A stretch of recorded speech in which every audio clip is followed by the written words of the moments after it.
ಅಂಗಳದಲ್ಲಿ ಡಿಕೆಶಿಗೆ good news ಸಿಗತ್ತಾ? Power sharing ಬಗ್ಗೆ ಮಾತುಕತೆ ಈ ಸಂದರ್ಭದಲ್ಲಿ ನಡೆಯುತ್ತಾ? ಭೇಟಿಗೆ ಸಮಯಾವಕಾಶವನ್ನ ರಾಹುಲ್ ಗಾಂಧಿ ಕೊಡ್ತಾರಾ? ದಿಲ್ಲಿ ಅಂಗಳದಲ್ಲಿ ಪವರ್ ಶೇರಿಂಗ್ ಕ್ಲೈಮ್ಯಾಕ್ಸ್.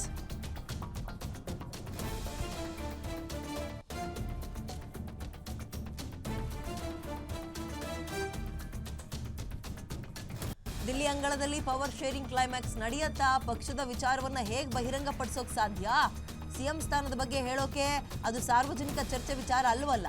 ರಾಹುಲ್ ಜೊತೆ ಚರ್ಚಿಸಿದ ವಿಷಯವನ್ನೆಲ್ಲ ಹೇಳಕ್ಕಾಗಲ್ಲ. ಇದು ನನಗೆ ಮತ್ತು ಪಕ್ಷದ ವರಿಷ್ಠರಿಗೆ ಬಿಟ್ಟ ವಿಚಾರ. ವರಿಷ್ಠರನ್ನ ಭೇಟಿ ಮಾಡುವ ಬಗ್ಗೆ ಕಾದ್ ನೋಡಿ. ಪಕ್ಷದ ನಾಯಕರನ್ನ ಭೇಟಿ ಮಾಡಬೇಕು ಅಂತಲೇ ಬಂದಿದ್ದೀನಿ ಹಿಂಗಂತ DCM DK ಶಿವಕುಮಾರ್ ಡೆಲ್ಲಿಯಲ್ಲಿ ಕೊಟ್ಟಿರುವಂತಹ ಸ್ಟೇಟ್ಮೆಂಟ್ ಇದು. ಮೊನ್ನೆ ತಮಿಳ್ನಾಡಿಗೆ ಹೋಗಬೇಕಾದ್ರೆ ಮೈಸೂರಿನಲ್ಲಿ ಅವರ ಚಾಪರ್ ಕೆಳಗಿಳಿದಾಗ ಮಾತನಾಡಿದ್ರು ಕೆಲ ನಿಮಿಷಗಳ ಕಾಲ. ಅದರ ಬಗ್ಗೆಯೂ ಕೂಡ ಸೀಕ್ರೆಟ್ ಅನ್ನ ಹೊರಗೆ ಬಿಟ್ಟಿಲ್ಲ. ಈಗಲೂ ದೆಹಲಿಯ ವರಿಷ್ಠರನ್ನೇ ಭೇಟಿ ಮಾಡಕ್ ಬಂದಿದ್ದೀನಿ, ಬಟ್ ಯಾವ ವಿಚಾರದ ಬಗ್ಗೆ ಅಂತ ಕಾದ್ ನೋಡಿ, ಈಗಲೇ ಹೇಳಕ್ಕಾಗಲ್ಲ ಅಂದಿದ್ದಾರೆ. ಇನ್ನೊಂದೇನಪ್ಪಾ ಅಂತ ಹೇಳಿದ್ರೆ, ಈಗ ಪಂಚರಾಜ್ಯಗಳ ಚುನಾವಣೆ ಬರ್ತಾ ಇದೆ. ಅಸ್ಸಾಂನ ಹೊಣೆಯನ್ನ DK ಶಿವಕುಮಾರ್ ಅವರ ಹೆಗಲಿಗೆ ಹೊರಿಸಿದ್ದಾರೆ. ಅದರ ನಿಮಿತ್ತ ಹೋಗ್ತಾ ಇರೋದ್ರಿಂದ ರಾಜ್ಯದ CM ಕುರ್ಚಿ ಬಗ್ಗೆ ಚರ್ಚೆ ಮಾಡೋ ಸಾಧ್ಯತೆ ವಿ ಡೋಂಟ್ ನೋ. ಅವ್ರು ಅವಕಾಶ ಮಾಡಿಕೊಡ್ತಾರಾ ಇಲ್ವಾ ಅಂತ. ಅವ್ರು ಸಾಧ್ಯ ಆದಷ್ಟು ನುಣುಚ್ಕೊಳ್ಳೋಕೆ ಪ್ರಯತ್ನ ಪಡ್ತಾ ಇದೆ ಪಕ್ಷದ ಹೈಕಮಾಂಡ್ ಅಥವಾ ಕಾಂಗ್ರೆಸ್ನ ಹೈಕಮಾಂಡ್. ಯಾಕಂತ ಹೇಳಿದ್ರೆ ಬಿಸಿ ತುಪ್ಪ, ಇಬ್ಬರನ್ನು ತೆಗಳೋ ಹಂಗೂ ಇಲ್ಲ, ಹೊಗಳೋ ಹಂಗೂ ಇಲ್ಲ. ಒಬ್ಬರನ್ನ ಮೇಲ್ಗಡೆ ಕೂರಿಸಿದ್ರೆ ಇನ್ನೊಬ್ರು ಯಾವ ಸ್ಟ್ಯಾಂಡ್ ತಗೊಳ್ತಾರೋ ಗೊತ್ತಿಲ್ಲ. ಹಾಗಾಗಿ ಬಹಳ ಸೂಕ್ಷ್ಮವಾಗಿ ಹ್ಯಾಂಡಲ್ ಮಾಡ್ಬೇಕು ಇಬ್ಬರನ್ನು ಕೂಡ, DK ಮತ್ತು ಸಿದ್ದರಾಮಯ್ಯ ಅವ್ರನ್ನ.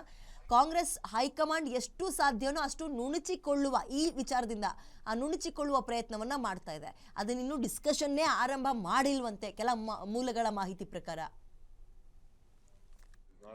Elections and AICC, what are your plans?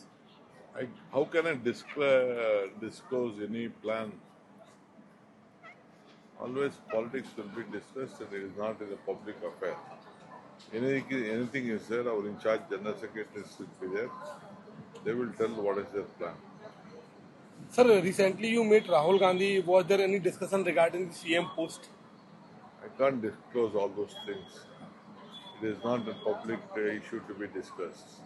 It is between me and the party high command and my chief minister. Sir, will you meeting the Congress high command in this visit? Let us see. I have come here only to meet my party leaders. Sir, elections and AICC, what are your plans? How can I disclose it? Okay, ಮತ್ತಷ್ಟು ಮಾಹಿತಿ ನನ್ನ ಕಲಿಗೆ ಮಾರುತಿ ನೀಡ್ತಾರೆ. Maruti, ಹೈಕಮಾಂಡ್ನ meet ಮಾಡ್ತಾರೆ ಅಥವಾ ಡೆಲ್ಲಿಗೆ ಹೋಗ್ತಾರೆ, high command ಲೀಡರ್ಸ್ಗಳು ರಾಜ್ಯಕ್ಕೆ ಬರ್ತಾರೆ ಅಂದಾಗೆಲ್ಲ ಕಳೆದ 4-5 ತಿಂಗಳಿಂದಲೂ ಚರ್ಚೆ ಆಗ್ತಾ ಇರೋದು ಕ್ಲೈಮ್ಯಾಕ್ಸ್ ಸಿಗುತ್ತೆ ಈ CM ಕುರ್ಚಿ ವಿಚಾರಕ್ಕೆ ಅಂತ. ಈಗೇನು ಅಸ್ಸಾಂ ಎಲೆಕ್ಷನ್ ವಿಚಾರವಾಗಿ ಹೋಗಿದ್ದಾರೆ ಅನ್ನೋ ಮಾಹಿತಿ ಇದೆ. ಅದರ ನಡುವೆ ಅವ್ರು ಸಮಯ ಮಾಡಿಕೊಡ್ತಾರಾ? ಕ್ಲೈಮ್ಯಾಕ್ಸ್ ನಿರೀಕ್ಷೆಯನ್ನ ಈ ಸಂದರ್ಭದಲ್ಲಿ ನಾವು ಮಾಡೋದು ಎಷ್ಟರ ಮಟ್ಟಿಗೆ ಸರಿ?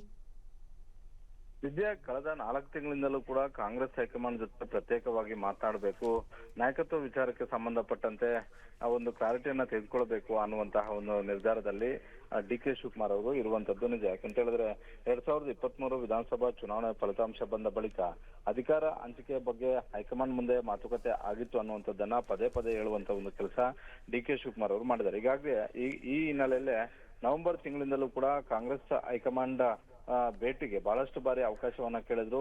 ಇಲ್ಲಿವರೆಗೂ ಕೂಡ DK ಶಿವಕುಮಾರ್ ಅವರಿಗೆ ರಾಹುಲ್ ಗಾಂಧಿ ಅವರನ್ನ ನೇರ ಭೇಟಿ ಮಾಡುವಂತ ಒಂದು ಅವಕಾಶ ಸಿಕ್ಕಿರಲಿಲ್ಲ. ಮೊನ್ನೆ ಮೈಸೂರಿಗೆ ಬಂದಾಗ್ಲೂ ಕೂಡ ಇದೇ ವಿಚಾರವನ್ನ ನೇರವಾಗಿ ರನ್ವೇಯಲ್ಲಿ ಪ್ರಸ್ತಾಪ ಮಾಡುವಂತ ಒಂದು ಕೆಲಸ DK ಶಿವಕುಮಾರ್ ಅವರು ಮಾಡಿದ್ರು. ಇವತ್ತು ಅಸ್ಸಾಂ ಚುನಾವಣಾ ಉಸ್ತುವಾರಿಯಾಗಿ ನೇಮಕ ಮಾಡಿರೋದ್ರಿಂದ ಇವತ್ತು ಅಸ್ಸಾಂ ಚುನಾವಣೆಗೆ ಸಂಬಂಧಪಟ್ಟಂತೆ AICC ಕಚೇರಿಯಲ್ಲಿ ಕಾಂಗ್ರೆಸ್ನ ವರಿಷ್ಠರ ಸಭೆಗೆ ಕೂಡ ಕರೆಯಲಾಗಿದೆ ಸ್ಟ್ರಾಟಜಿ ಮಾಡೋ ಸಲುವಾಗಿ. ಆ ಸಭೆಗೆ ಅಸ್ಸಾಂ ಚುನಾವಣಾ ಉಸ್ತುವಾರಿಯಾಗಿ ಆಯ್ಕೆ ಆಗಿರುವಂತಹ DK ಶಿವಕುಮಾರ್ ಅವರು ಕೂಡ ಹೋಗಿರುವಂತದ್ದು. ಸಹಜವಾಗಿ ಕಾಂಗ್ರೆಸ್ ಹೈಕಮಾಂಡ್ ಮಟ್ಟದ ನಾಯಕರುಗಳು ಸಿಕ್ಕಾಗ ಕರ್ನಾಟಕ ರಾಜ್ಯದ ರಾಜಕೀಯ ವಿದ್ಯಮಾನಗಳ ಬಗ್ಗೆ ಚರ್ಚೆ ಮಾಡ್ತಾರೆ. ಅದರಲ್ಲೂ ರಾಹುಲ್ ಗಾಂಧಿ ಅವರಂತೂ ಸಿಕ್ಕಿದ್ದೆ. ಆದ್ರೆ ಈ ಬಾರಿ DK ಶಿವಕುಮಾರ್ ಅವರು ರಾಜ್ಯದ CM ವಿಚಾರಕ್ಕೆ ಸಂಬಂಧಪಟ್ಟಂತೆ, ನಾಯಕತ್ವ ವಿಚಾರಕ್ಕೆ ಸಂಬಂಧಪಟ್ಟಂತೆ ಚರ್ಚೆ ಮಾಡೋದ್ರಲ್ಲಿ ಯಾವುದೇ ಅನುಮಾನವೂ ಕೂಡ ಇಲ್ಲ. DK ಶಿವಕುಮಾರ್ ಅವರು ಮಾಧ್ಯಮಗಳ ಮುಂದೆ ಏನೇ ಹೇಳ್ಬೋದು, ಆದ್ರೆ ಅವರ ಮನಸ್ಸಿನಲ್ಲಿ ಬಹಳಷ್ಟು ಸ್ಪಷ್ಟವಾಗಿ ಒಂದು ವಿಚಾರ ಅಂತೂ ಇದ್ದೇ ಇದೆ. ಇದು ನನ್ನ ಅವಧಿ, ನನಗೆ ಅವಕಾಶ ಸಿಗಲೇಬೇಕು ಅನ್ನುವಂಥದ್ದು. 2023 ವಿಧಾನಸಭಾ ಚುನಾವಣೆಯಲ್ಲಿ ಸಿದ್ದರಾಮಯ್ಯ ಅವರ ಪಾತ್ರ ಎಷ್ಟಿತ್ತು, DK ಶಿವಕುಮಾರ್ ಅವರ ಪಾತ್ರವೂ ಕೂಡ ಅಷ್ಟೇ ಇದೆ. ಇದನ್ನ ಪದೇ ಪದೇ ಹೇಳುವಂತ ಒಂದು ಕೆಲಸವೂ ಕೂಡ ಹಿಂದೆ ಹಲವು ನಾಯಕರುಗಳ ಮುಂದೆ DK ಶಿವಕುಮಾರ್ ಅವರು ಹೇಳಿದ್ದಾರೆ. ಹೀಗಾಗಿ ಇವತ್ತು ದೆಹಲಿಗೆ ಹೋಗಿರುವಂತದ್ದು ಅಸ್ಸಾಂ ಚುನಾವಣಾ ಸಲುವಾಗಿ, ಚುನಾವಣಾ ಸ್ಟ್ರಾಟಜಿ ಮಾಡುವ ಸಲುವಾಗಿ ಹೋಗಿದ್ರು ಕೂಡ ರಾಜ್ಯದಲ್ಲಿ ನಾಯಕತ್ವ ವಿಚಾರಕ್ಕೆ ಸಂಬಂಧಪಟ್ಟಂತೆ ಏನೆಲ್ಲ ಆಗ್ತಿದಾವೆ, ಜೊತೆಗೆ ನನ್ನ ಅವಧಿ ಬಂದಿರೋದ್ರಿಂದ ನನಗೆ ಅವಕಾಶವನ್ನ ಮಾಡಿಕೊಡಿ ಅನ್ನುವಂತ ಒಂದು ಮಾತುಗಳನ್ನ ಡಿ ಕೆ ಶಿವಕುಮಾರ್ ಅವರು ರಾಹುಲ್ ಗಾಂಧಿ ಅವರು ಇವತ್ತು ಸಿಕ್ಕಿದ್ದಾದ್ರೆ ಸಹಜವಾಗಿ ಹೇಳ್ತಾರೆ. ಒಂದು ವೇಳೆ ರಾಹುಲ್ ಗಾಂಧಿ ಅವರು ಸಿಗದೇ ಇದ್ರೆ ಪ್ರಿಯಾಂಕಾ ಗಾಂಧಿ ಸೇರಿದಂತೆ ಹಲವು ಕಾಂಗ್ರೆಸ್ ವರಿಷ್ಠರು ಇದ್ದೇ ಇರ್ತಾರೆ, ಅವರ ಗಮನಕ್ಕೂ ಕೂಡ ತರುವಂತಹ ಒಂದು ಕೆಲಸವನ್ನು ಮಾಡ್ತಾರೆ. ಹೀಗಾಗಿ ಹಲವು ದಿನಗಳಿಂದ ಕಾದು ಕೂತಿದ್ದಂತಹ ಡಿ ಕೆ ಶಿವಕುಮಾರ್ ಅವರಿಗೆ ಇವತ್ತು ಕೇವಲ ಅಸ್ಸಾಂ ವಿಚಾರ ಅಷ್ಟೇ ಅಲ್ಲ, ಕರ್ನಾಟಕದ ಬಗ್ಗೆನೂ ಕೂಡ ಪ್ರಸ್ತಾಪ ಮಾಡುವಂತಹ ಎಲ್ಲಾ ಸಾಧ್ಯತೆಗಳು ಕೂಡ ಇದಾವೆ ವಿದ್ಯೆ. Thank you.